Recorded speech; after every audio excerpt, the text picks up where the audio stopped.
Do appreciate you joining our podcast today. And yeah, welcome to another episode from Mosef's Podcast Network.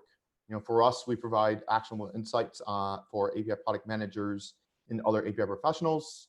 I'm Derek Gilling, the CEO of Mosef, and I'll be your host today. Joining us are two senior executives from Okta, the identity and access management service that you probably are already using, especially with all the work from home stuff today. Albert Chen is their senior product manager, focused mostly on developer experience in the API programs. He's also co-organizer for the speaker curator group Product Tank in San Francisco. In addition, we have Adam Trachtenberg, which is Okta's vice president of engineering for developer experience also. And he's in charge of making sure developers have the best possible developer experience with Okta's platform. So anyway, Derek, it's great to be here. We are excited to be chatting today. Definitely, and happy to have you here. So with that said, would love to just hear a high-level overview. How did you get into developer experience? Sure, I can go first. So I started my career in product management, doing governance, risk, and compliance, and sort of got my first taste of why there are platform requirements. There's a lot of enterprise software pieces, a lot of tooling, and everything needs to be interoperable. I spent some time in health IT and interoperability, and the importance of having APIs and protocols and standards that talk to each other was also important there for government compliance reasons. And so at my last gig, I actually served as a platform API product manager, onboarding platform partners to try to have them use our platform API to take advantage of the functionality. And so that kind of segued into my current gig at Okta as a DevEx product manager, helping developers of all sizes sort of use our docs, use our tooling, use our SDKs to try to solve their pain points and solve their problems. Cool, Yeah, awesome. And for me, it's funny. I had a startup many years ago. And this will date it because the web service was FTPing a zipped CSV file that I think was probably generated out of a mainframe every day. This started in '95, but every day I would get every television show that was on air in the United States and Canada, or more accurately, I would get the 14th day out and then all the changes. And even with something as simple as that, you realize you have many of the same issues that we still have today. Like, what if it doesn't arrive on time? What if it's corrupted? What if they want to change it because there's new information that needs to be done? Like all the things that we talk about with APIs around versioning, reliability standards, like that was present, 25 years ago. And now they're just in different forms, right? And so through that, I started to gain a lot of empathy, compassion for developers, right? Because I would see what I would have to go through. And then after that, when my startup folded, I just started using a lot of the things that I had learned. So I was a very early LAMP stack user with PHP. So I ended up writing a couple books for O'Reilly, helping developers solve problems with PHP. Then I moved to a speaker, and I was speaking at conferences. And that led me to a job at eBay with their platform. And eBay had one of the very big platforms at the time. Oddly enough, it was like eBay and Amazon with commerce. And at the time, Amazon Web Services solely existed to help you buy things from Amazon.com. They've since pivoted and done a lot more, but starting to see what was going on, helping with developer evangelism, marketing. And then the last 10 years, I've been at LinkedIn, almost 10 years, and doing a lot of stuff up and down, building experiences for developers and onboarding and really seeing what's going on. And now I've been at Okta for about, this is week 4. So new to Okta, but super excited, and just like to bring my full range of developer experience where I've done engineering, I've done product, I've done marketing, evangelism, tech writing. I find that you need to think about everything holistically in order to provide that good experience, and having done those roles and worn those hats helps provide insight into what developers need to do. Definitely, and there's a lot of discussion around developer empathy and what does that mean? How do you create these authentic relationships? But developer empathy, how is that handled at Okta, and what does it mean to you? Yeah, well, I'll take it, and I'll speak a little bit more generically because I'm so new to Okta, and then Albert can bring in any Okta specific things that's that's useful. So to me, it's more than empathy, it's compassion. So which I define as empathy, compassion equals empathy plus action. So empathy is like, oh, I feel really bad that I'm giving you a bad experience, full stop, right? Like you then need to be like, that's not great. What are the steps that I need to do in order to help that developer be successful or not have the pain of a bad experience, right? And so that's what I focus on. And it's really about, when I think about it, it goes back to like a very maybe simple observation, which is like, programming is hard, right? Like it is difficult. And it's really difficult when you're building on your own platform, which is theoretically deterministic, right? Like if you don't change it, like it should still behave the same way every time you run it. But when you're building on a cloud platform or on someone else's infrastructure, things could, like, it might not behave the same. And you don't know whether it's your fault or the internet's fault or because the provider has changed like what's doing, right? And that just makes it really, really hard to program against, because things can, like, you're always trying to trace down that bug or build it and understand what's going on, right? And so if you have that observation, then it starts to go, it's like, okay, well then what are the things, the tools, the information that I need to provide to a developer to make their experience as easy as possible? Understanding like, what do we do? Why should you care? How do you get started easily? How do you kind of scale that up? How do you support this, right, when things change? And that could be everything from, we have a bug, you have a bug, or we're actually intentionally breaking you because of versioning and other aspects, right? Like, how does the person get support?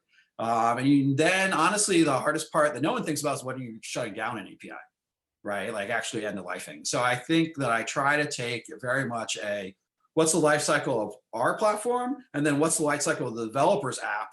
And how do those interplay? And then through that, you can really think about what you need to help someone have a great developer experience. Yeah, fully agree, Adam. The question was, what do we think of developer experience at Okta? I'll also answer it a little bit more generically, which is like, those of us who are of age to buy things on the internet in the 90s, for example. I like to think of my job as this analogy, which is like, remember the first time that you went through a shopping cart experience on whatever website, and it was super shady. You had to like put in a bunch of fields, like they make you start over if you press back. Very, very bad experience. And now they write books about it, right? Like these are standard commonplace design principles of how a form should behave to sign up, how a form should behave when you are trying to buy something, all to increase conversion rate. It feels to me like developer experience is like pretty much 20 years ago what UX was to user experience. And from a selfish perspective, that's great, right? That's like job security for me as a PM in this space. But a lot of my job as a PM is like storytelling and trying to explain to people who are not in the technical trade, not close to programmers, like what are the things that developers deal with.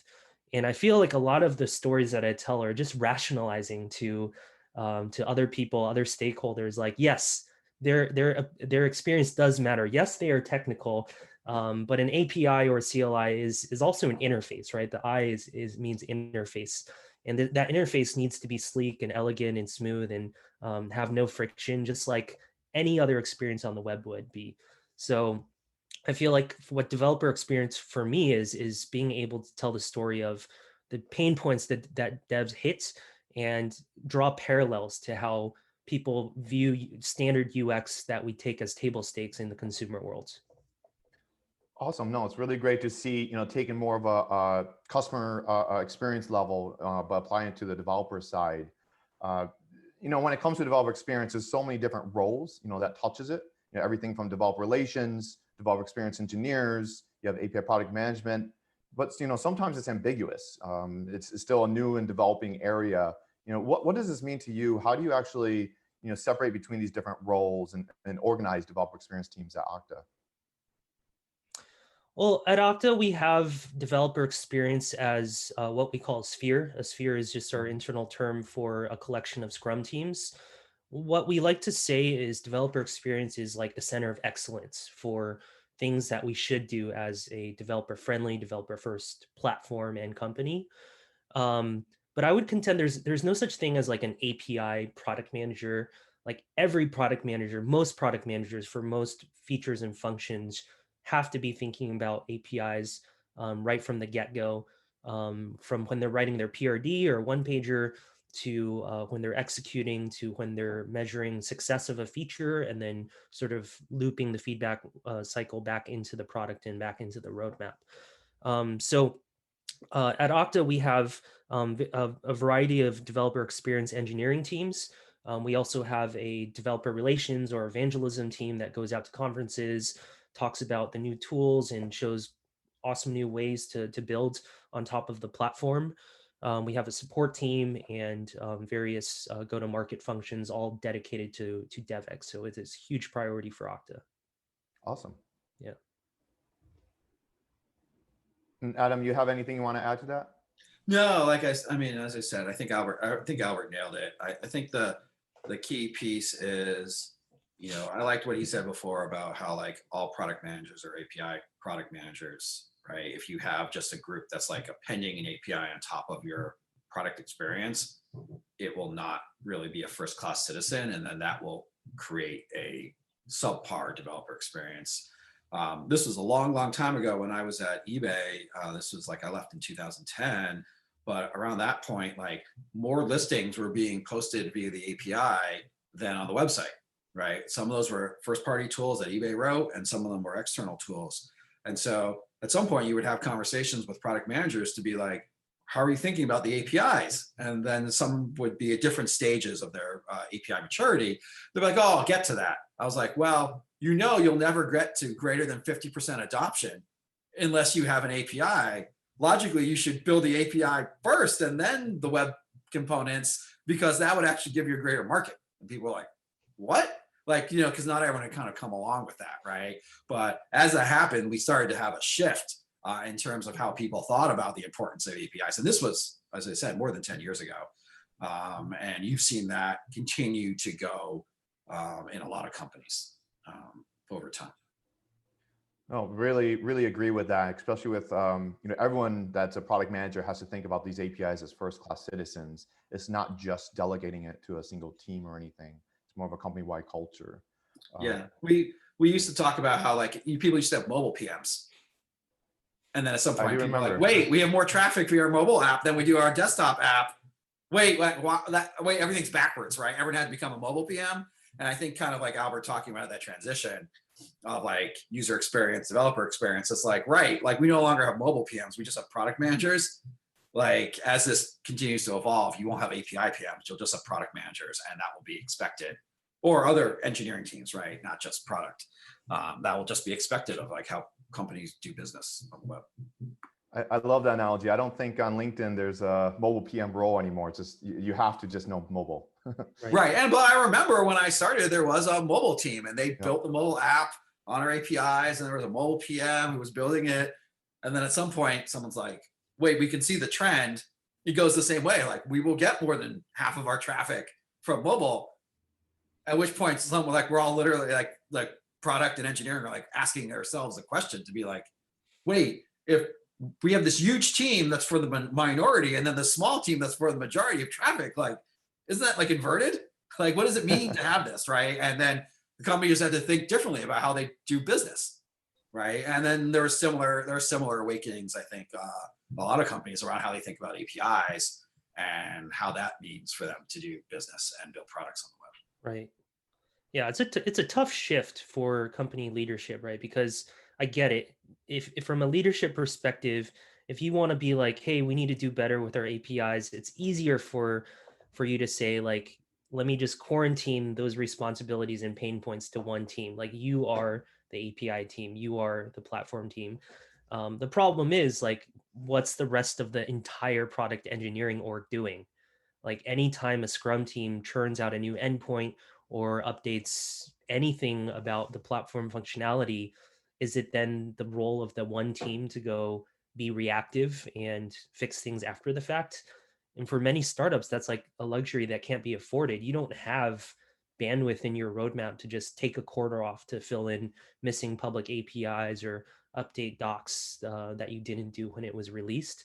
So I think the shift is that leadership at companies are starting to get it, from startups to enterprises, that like you need to have this inherently built in within each Scrum team, or at least more dispersed than just one team that is responsible for making sure you're developer friendly.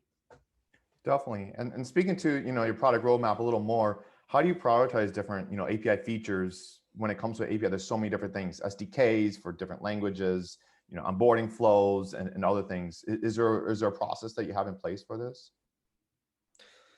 So from a high level, the way it works at Okta is we have teams that are dedicated to SDKs and tooling.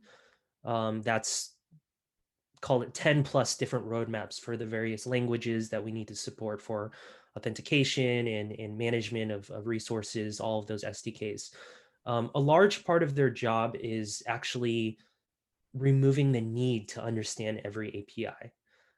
So having APIs is like the bare minimum. Having all public APIs does not mean you are developer friendly. It just means that you have everything that's possible published. A large part of what DevEx means to us is trying to see how much complexity and content we can remove from a new developer having to understand. Like, they don't want to understand all your endpoints. It's not a badge of honor for them to know everything. It's a badge of honor that they completed their use case and they got on with their day. So the less they think about Okta is the better. The other side of product and engineering for us is pretty much everything not related to SDKs and tooling. So that relates to the onboarding UI, the docs, the presentation, the content roadmap, growth hacking, community relations, making sure we have a good support SLA, and everything else. So that's kind of how we think about things in divide and conquer. Yeah, and I also kind of think about it a little bit as like the horizontal and the vertical, right? The horizontal is, what are the systems and platforms that we want to put in place that lift up the developer experience across like everything that you're doing, right? That could be like improving your docs experience, improving the onboard experience, thinking how you want to think about SDKs in general. And you can do that and optimize it, but that kind of assumes like a static snapshot of like, these are our APIs and nothing's happening, right? But the truth is, like, while you're doing that, the rest of your company is building new products or evolving their products. And that means those APIs need to transition, right? It could be a net new API. It could be changing an API that's just new features. It could be changing an API in a backwards incompatible way. It could be changing an API because you're actually getting rid of it because there's a new version of them, right? And so those are all the vertical flows as well. And so when you're thinking about it, we prioritize a certain aspect of like the developer experience team is really pushing on the horizontal piece, which is like raising the boats for everybody about making it a better experience, and being that center of excellence to coaching teams internally about, okay, as their products are evolving, which then means their APIs are evolving, how does that fit into the developer experience for someone who's specifically trying to do, think at Albert's point, it's like a use case that is powered by that API. What does that mean about how they need to change their code? Everything from awareness, like this might change, to, okay, like I've actually stopped using the old one and rolled out a new one. I totally agree there, especially reducing the complexity to get on board with a new platform. I love the saying, batteries included but optional. You can get going as quick as possible, but then when you are ready to use those advanced features, they are there, right? But you don't want to expose all that immediately. No, there was a line from like the Perl community, I think, which was, the easy thing should be easy and the hard thing should be possible. Now, I always felt that everything at Perl was hard, but that was my own linguistic piece. But they also had, there's more than one way to do it, which I also kind of disagree with. But I still think that I do bring that attitude of like, yeah, as a developer who's just trying to do something that's in the core of what the company is, of like the platform's offering, I should make it easy to get going and see if that will solve my value, right? Like, can I get that time to value very quickly? But then as I grow and mature and I want to do those other more complicated things, does that mean I have to abandon the platform because it doesn't grow with me? Or yes, now that I've seen that there's value and I want to invest that time to get to it, will I be able to grow up with that platform because it's supporting all the complicated needs? that I have. And that's in some ways what I love about Okta so much. It's like, hey, do you need 4 nines of uptime? Like, and SLAs and commercial guarantees? Like, we can provide that for you if you need that because it's enterprise class. Or you can just be like, yeah, I need a sign-in experience that basically works and does what I need to do. All right, well, I can get started on that. And then as my app matures, or I've sold this inside the business and we want to scale that up, I could move to a more, commercial enterprise grade set of features and support that I needed. And I think it's very, very important when you're building on a platform. Definitely true. And speaking to metrics like time to value, how do you actually measure developer experience, and what is considered developer success for Okta? Sometimes this is something hard to actually measure and put a metric to it. Yeah, I think like every other company, the ultimate metric is, if you're public, stock price, and if you're making money. One thing about Okta is, yes, I'm not going to lie, that is important to us. We want to make our company financially successful through enabling developers, but it's actually more than that. We have a mission of being the de facto identity standard for developers. So I think like people like Twilio, Stripe, being like the communication standard or the payment standard, have done a phenomenal job of paving the way. And not just like, yeah, they want to make money off of developers and their companies, but also they actually just really care about building cool tools and things that people like to use in their apps and products. And I think Okta shares a mission statement and a vision for that, is like, we actually want people to like the things that we build. And that's what makes me happy to work on these things. Is it's not just about the numbers at the end of the day. It's actually like the individual interactions that we have with a developer commenting in our open source SDK saying like, hey, maybe you guys should try this, and us doing that, and then him or her having a smile. That's actually, it's corny, but it's our own end user, right? Some PMs and some teams work on like really back end problems all day long, and I've been in part of those teams, and sometimes my role is very back end heavy, but I think the mission statement for being the identity standard for every single developer's app is one thing that inspires me. Yeah, and I really think about, look, there's someone comes to your site, they probably have a job they need to get done, right? Like, I mean, they could be that, hey, I'm just super passionate about identity, authentication. I want to learn about Auth2 and SAML and really skill up on that. And that's great too. But there's also a lot of people who are like, I'm building an app, and I need to have identity. It needs to be good. It needs to be modern. It needs to be secure. It needs to be trusted. It needs to have a high experience. And I don't want to have to invest my time in doing that. I want to focus on the core problem I'm solving my app, no more than they want to figure out hosting, right? And they're like, I'll just build everything out. They're like, I could use AWS or Azure for that, or I could use Stripe or Twilio for communications. Like, this is something that you shouldn't have to, we should be able to provide you a better, a superior experience for less time so you can get your job done, right? And so I think about it as like, okay, there's awareness of like, this is what we can do and why it's important. Hey, how do I get you up and going quickly so that you can be like, yeah, this thing works. I can smoke test this, see it's for my app. And then to your point, you're going through some you have to think about how developers thinking about building the app and what are the customizations that they need to do in order to make it the experience they need, and that they can launch it in production and roll out with that, right? And if you really map through those use cases, then that really helps you think about your metrics and then your funnel about then how you're doing that, as you're really trying to think about how does the developer envision success? How does Okta envision success, right? Those have to overlap, right? And then how do we track people going through their journey to make sure that people are progressing at as fast as rate as like they want to go, right? And that we're not adding any friction, and we're removing that friction as much as possible. And are there certain ways that you're reducing that friction so developers do move to that next step in your developer journey? I mean, you're always looking at what it is to get people going and where they catch up.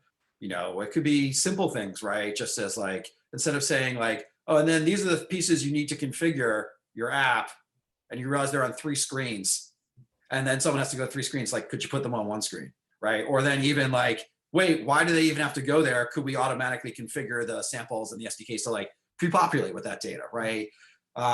There's a ton of little things that you can always do to remove friction, which I think is you need to kind of really take that incremental, iterative, experimental approach to doing it. And then there are bigger things like, hey, is this like just holistically like a new feature that people really need that's going to just make their lives different? And you kind of work on both of those paths. Is like, what are the big step function changes? And then how do you optimize all the little bits along the way so that no one of those things would be too much friction to stop someone from doing it, but all of a sudden when you like see the compounding effect of all those changes on it, then it really makes a big radical improvement in DX. Yeah, it's often death by thousands of paper cuts. So it's not like this one shiny feature that just is the magic bullet that solves everything.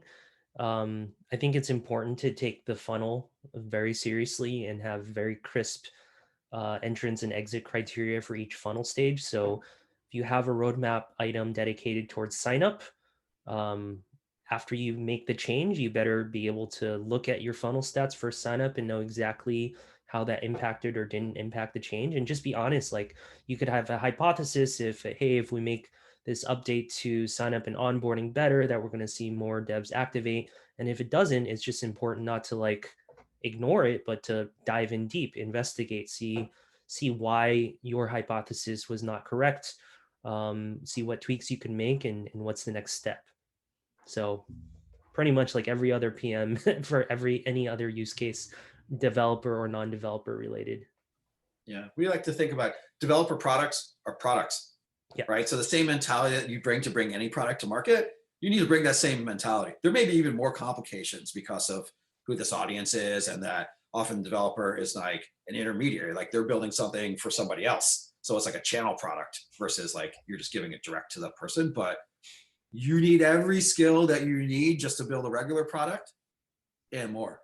And more. Right? And if you're like, oh, well, I'm an engineer, therefore I'm a developer, so I can just do what I want to build it. Like, it's actually very rare that you are actually your own customer, even if you're an engineer, right? Like, once I had a SVP who was like, well, I was building a debugger at, wasn't Sun, Silicon Graphics. I was like, all right, well, maybe in that case, you really were your end client here and you didn't need a PM, you could just build it. But most of the cases, like, you really do need to treat it with all the same hygiene as any other product that you were doing.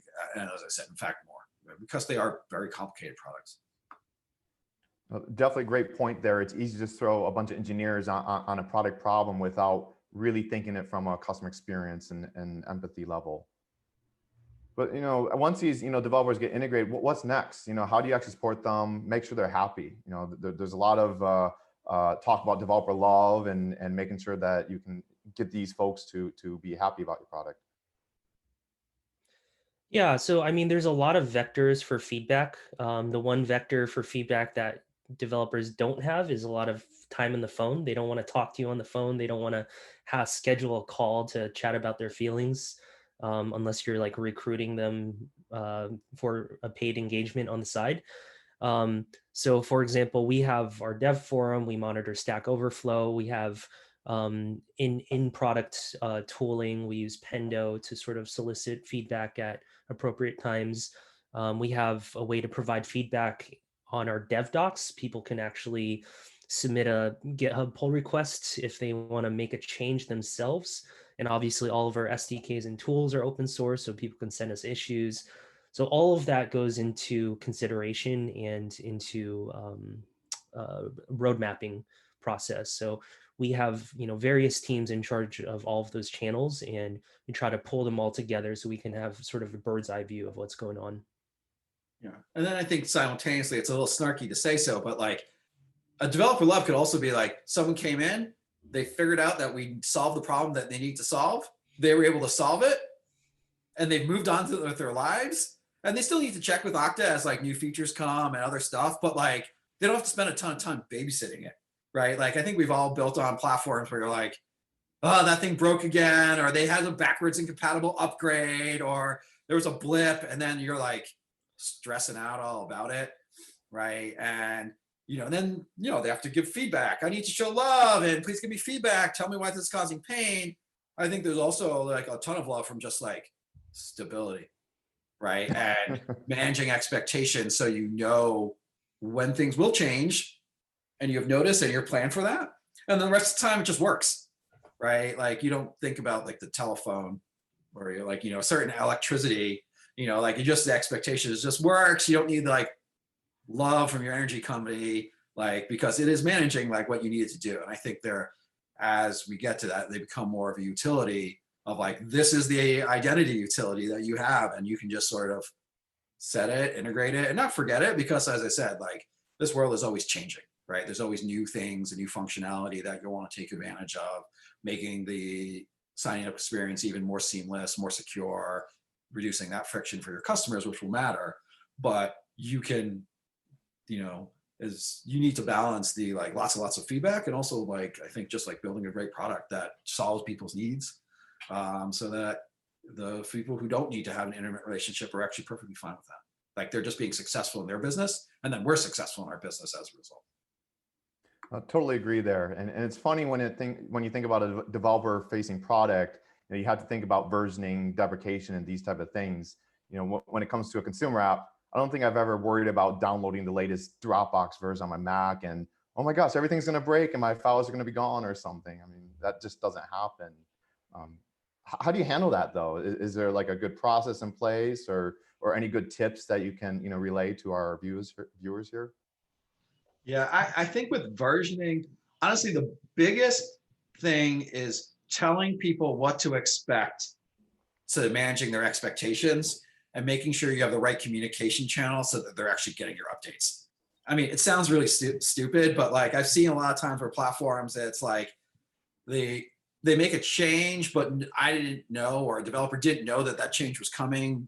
And they're like, well, we emailed everyone. They're like, oh, that was an old address. Like, I don't check that mailbox. And then, you're doing your best, but like, it puts you in a total fear of, you're like, oh my God, if I make that change, like how many people are even going to get the message to say anything of like updating it, right? So in some ways, like the most basic thing that you really need to do is like, even if you don't plan to have backwards incompatible things for like a year or 2 years or 3 years, is still manage and set the expectations of every 3 months or every 6 months, we will make an announcement about like what's changing.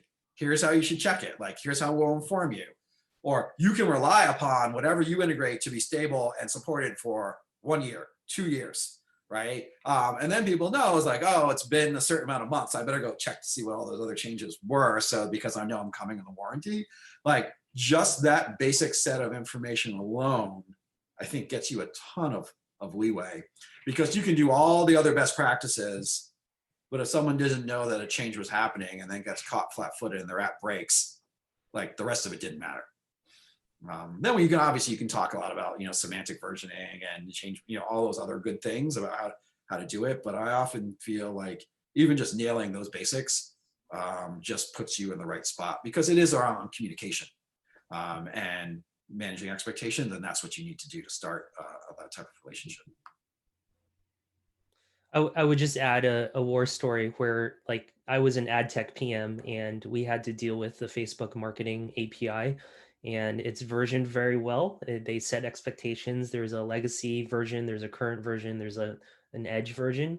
And it felt like multiple times a year, it was still a fire drill. So I think the part that was missing there was some of the empathy that we were talking about earlier, which is like, yeah, you can set expectations and have everything properly versioned, but if you're kind of tone deaf to what a lot of your customers want and need, it can still be extremely painful. Facebook being Facebook, like whatever, they don't care. They can call the shots and they're just going to do whatever they want to do. For the rest of us, like we have to be a little bit more compassionate about what developers want. Yeah. I mean, I will think Facebook probably does care. It's just that I would think that from a prioritization perspective, if you were an ad tech PM, you would be like, well, if one thing breaks, like I need to make sure my Facebook APIs are working before my Google or my LinkedIn like ad tech APIs. So like they do get some luxuries. Like when I was at eBay, we did a major version migration from like some old super random, like we just made up some APIs or a bunch of XML posts to SOAP. This again speaks how old this was, right? That at least was standard definitions, lots of standards and how to do that. But we had both APIs running in parallel for over a year, if not longer. And then we gave a year, maybe 18 months of notice for people to migrate over. Maybe it was like after 12 months, only new things would be in the SOAP APIs, and then doing it because it really didn't matter, right? Like it was a large percentage of commerce to do it. The funny thing is I found is often the worst offender to migrating over from the old APIs to the new ones are internal apps that use your APIs. Like you can work with all your key partners and developers to get them going, but there's always some internal app that's like, oh, we didn't get the message, or we had other higher priority things, and the senior executives like need us to focus on that, and you're like, oh, I can't believe I've done all this work to shut things down, and I still have the one random internal app going. I find those are the ones, or ones that are integrated into operating systems. Like, I literally had APIs that like was in Mac OS 10. Your version migration conversations with Apple are going very much different than anyone else that you're having. No, that's a really good point that, when you have an API, you don't just have the external partners and developers, you also have these, internal services and such. How is developer experience different, or is it follow the same flows and onboarding and everything, or? I think it depends. I mean, honestly, a lot of times those, at least, and this is not Okta experience, these are my previous company's experience. It's like they have access to all the APIs plus, because there could be APIs like that's the right way of communication, which is by your API gateway and those APIs. But since they're internal apps, they obviously get access to anything that an internal app could build, which would be different necessarily than what you might be giving third-party companies. And so often that's where it is, that they have the same API, but it has a couple extra features, or they have an API that's only being used by them. And so otherwise it is, and those review processes would be different, but in the end of the day, it's kind of like still using the same set of infrastructure, the same types of APIs, the same types of gateways.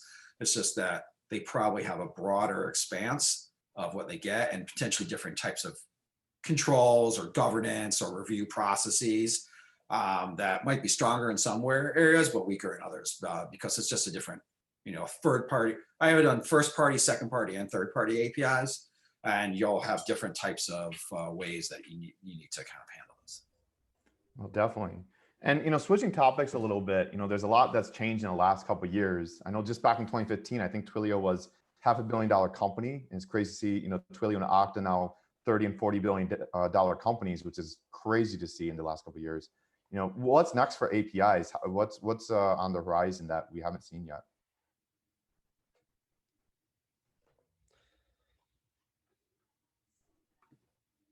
Well, I think at one level, for better or for worse, like Twilio and Stripe have, I think, validated a hypothesis that not everyone was willing to bet on, right? Like there were a lot of people who, when Twilio started, they're like, oh, like I can see why this would be a value, but I think the total market for this is X, where X is like a tenth or 100 of what Twilio's market cap is today, right? A lot of people were like, yeah, I remember Jeff, and I could have invested or used or whatever on Twilio, but and I thought they'd be good, but I just never really saw that the market demand for this was so large, right? And that this type of channel where you can go direct to developers is an effective marketing channel at that scale, right? I mean, really, Atlassian is probably like the company that kind of really started doing that even earlier with developer apps that then kind of built up, but Twilio or other pieces, I don't think people really bet on the hypothesis. But now that the success has been validated, it seems like at a most minimum is people is like, oh, I'm going to be the Twilio for X, right? So somehow people were like, when I was wild, it's like, oh, I'm the eBay for blah, right? It's like their own marketplace. Now I'm seeing a lot of companies, a lot of startups thinking that they're going to be the Twilio/Stripe for video or some other aspect of what's going on. As well as very much specific developer platforms and tools, similar to AWS and Azure have kind of proved out those types of cloud things, is that other people can feel like, oh, I can do other strict up developer services that I can sell. And you're definitely seeing those from like a business perspective, which I think is very interesting, because then it just really makes this industry more mature, and best practices and patterns will start to emerge about what that means. And then that will force companies that aren't developer first to actually start to improve their developer programs as well, because the outside pieces of like the bar of what people are expecting as a developer building on a cloud platform is just continually being raised. Like you won't have a handful of companies that will be the exception for the world class. Like lots of things will be world class, and then you're going to be like, oh, like now I'm behind. People will opt out of that. Yeah, to add on to that, I feel like another interesting phenomenon to keep an eye on is just the emergence of low code or no code development or building. You see a lot of companies and platforms leaning into this heavily. I think one of my favorites is like Zapier. Like Zapier has thousands of system integrators building connectors, doing complex sort of like IFTTT type things. I was recently in Slack. Slack had a developer conference, and I checked out their tooling.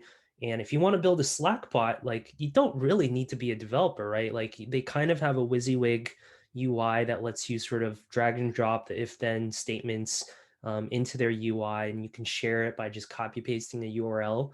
Okta is also doing something similar. We have a workflow engine designed to empower sort of IT admins who might be technical or might not be, just accomplish like basic provisioning lifecycle management use cases.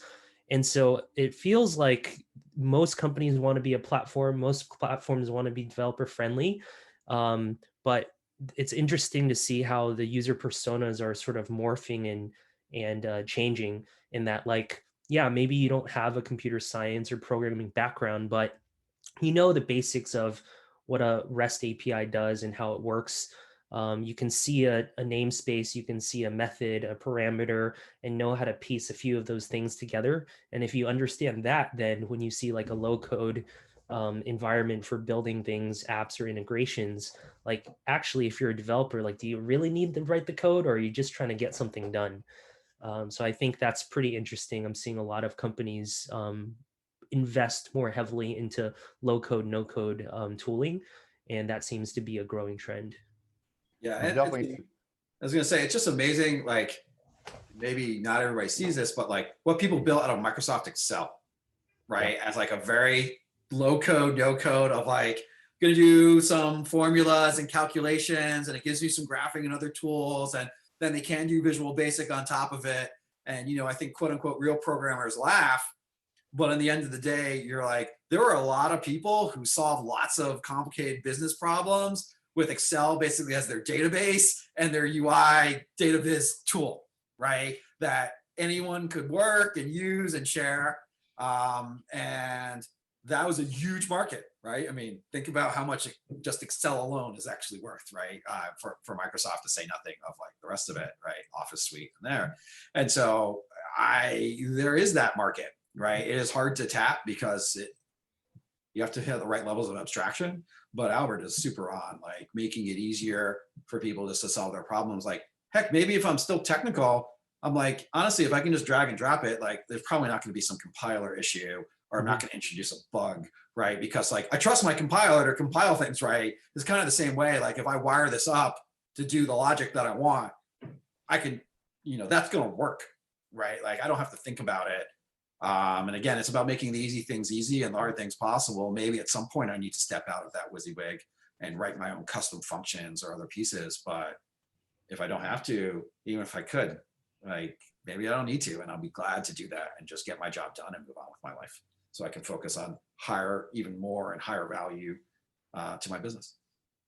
Oh, definitely true there, and especially even us as engineers, sometimes we forget that we're really here to solve a business problem and meet business objectives, not just code for the sake of coding. And if there is something that can get it done easier, whether it's a Zapier or using like an Airtable or something, then maybe that's the right route, right? I mean, there's no reason to go reinvent the wheel. Well, and it empowers so many more people to solve their problems themselves, right? And I think that's also what you're looking. It's sort of like, if you have to ask me to solve your problem for you, that's not quite as empowering of like, I can solve my own problem, right? And so that's what all these low code, no code, it's like, yeah, I don't need to do this, right? Like everyone can be an engineer, or many more people, an order of magnitude more people can solve what previously used to be required a programmer to do. It's kind of like just continuing to expand that. And that just, it used to be like, can you type? Can you use Office? Can you use the internet? Like those were the skills. Like now those are table stakes. As we continue into information workers and knowledge management and other stuff for a lot of people in those jobs, like it will kind of move up to be like, can you configure systems? Can you run reports, get the data yourself? Can you solve these higher level problems? And in order to make that happen, we need to bring the tools in order to make that go so that everyone can be as successful about it. But it's super empowering. And I think that's what's the most fantastic about it, exciting about it. Totally. And has COVID or any of these things and so much has changed in 2020, has that impacted, APIs and developer platforms? And how do you think it's going to look in 2021? Well, my joke is actually, it's helped because for me personally, because you lived in the Bay Area for 15 years. And then last year I moved out to Minneapolis for some family reasons. And as companies have become more remote friendly because of what COVID has done, it means they're actually a lot more open to having conversations about workers who don't live within 30 minutes of an office, right? And so what you're seeing is it's opened the world for talent to be far more global, right? You still may be relying around time zones and languages, other stuff, or maybe not, right? You're going to have a follow the sun piece. And so I think it just increasingly, whether it's like employees at a company for people who are building platforms, they can be like, yeah, we're just like totally remote first, right? Which Okta is increasingly with like our concept of dynamic work and meeting workers where we are. Or you realize it's like, yeah, now a developer can be building on your platform. It could always be from around the world, right? But now the people from around the world could actually be working for companies that are also around the world as well, right? And that's like platforms are becoming even more powerful because the set of customers and people who you can have to use them is just going to continue to expand. Cool. Albert, anything you want to add to that? No, nothing much. I think from the remote work standpoint, it's in obviously COVID has not been good to the world, but it's I think promoted a lot of more healthy interactions between people who are already remote before pre-COVID and where we are today. So everyone is the same. It's a little bit of an equalizer. Cool. My last question, was really just around any tips for new college grads who are looking to enter the, developer experience or developer relations space. I know there's a lot of economic uncertainty right now, but there's always a bright spot in tech. Would you have any takeaways or tips for these new college grads? I didn't even know what a product manager was when I graduated college. It's been over a decade. So I look at, is it Generation Z? Is that the current generation? I think it's Generation Z, or they're always changing the names, right? I'm super bullish on the new generation, by the way. I'm like loving the media that I'm seeing about their activism and their like I wish okay, if I was talking to myself when I was like 18 to 21, I wish I would have spent a lot more time just learning about the various industries and businesses that exist, whether it's tech or something else. Like, I just didn't think about the real world enough and think about the problems that these companies are trying to solve. If there's like a young Gen Z person that like knows that they want to go into tech, like they can start their education so much sooner and earlier. Like so many resources are online to learn about design or research or product management, HCI, human computer interaction, stuff like that. None of that stuff really existed really like 10 years ago. So I'm both jealous and also like optimistic at like the quality of these types of professionals that are going to start joining the market soon. So I guess I don't know if that's great advice, but my advice would be to learn about businesses, learn about how they make money. Like, how many young people really know how like Google and Facebook make money? Like, do they actually understand what their business model is? Understanding business models sort of puts you close to the problem that these companies are trying to solve, and that gives you better perspective in like what drives you, what makes you passionate about the problems that they're trying to solve, and where you imagine inserting yourself in those problems and solution spaces. Yeah, for me, this is probably a constant, which is like, technical skills are important, but actually someone who also has soft skills or non-technical skills, in addition, is actually also very like powerful, right? Whether it's as basic as technical communication or more complicated of like, we're constantly building things with teams. As is like the workforce is more distributed, like communication actually becomes harder. And so to be a very effective, if we're just talking strictly about engineering, like you need to remember that like, yes, I need you to be able to code, but that's like the basic, right? Like there's a lot more that you need to be able to do. And if you get someone who's like studied literature and can code, that actually can sometimes be more powerful than someone who just did programming. I think that's one. That's like my kind of crotchety old advice. I think the other piece, which is, when I was in college, which was a long time ago, like it was pre like Netscape, right? I mean, Mark Andreessen was still like pushing stuff out of NCSA Mosaic. And then I remember I had a friend who interned at Microsoft, and at the end they were like, there was no email. There was like email like inside Microsoft that you could like message each other, but they would have to go to some computer at the end of the hallway to like check their email, right? Which everyone in college was using at the time. And then during the exit interview, they're like, yeah, there's this thing called email, and like we use it all the time. Maybe Microsoft should get on that train, right? And then like very shortly after, Microsoft's like, the internet, we get it, we're going all in. But what you realize is college kids or younger kids, like they're like cloud first, right? Like to me, they're like, Amazon didn't exist. Like I would have to like run my own machines. And I think very much like I've adapted to the new mentality of how software development is built, but like it's still a change from my original paradigm, right? Just as like email was a change to people and the internet was change people who were maybe 20 years prior to me. And so I think the more that they can just kind of bring of like, yeah, this is how actually everybody builds stuff now. Right. These are the expectations of dynamic scaling, on demand, like good experiences. Like this is how everyone in the school is building stuff. And these are our like level setting of what we want. And if your companies aren't doing that, then like we need to figure out how to help shift and grow those. I think being able to bring that fresh, modern perspective into companies and constantly push them to be on going where it is also incredibly valuable.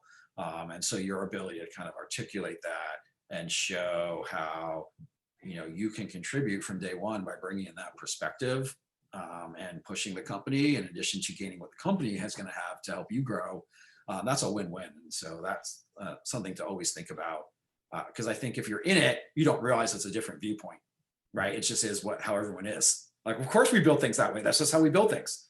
But to recognize that this is very much new, and sharing that and articulating it is incredibly valuable to other companies.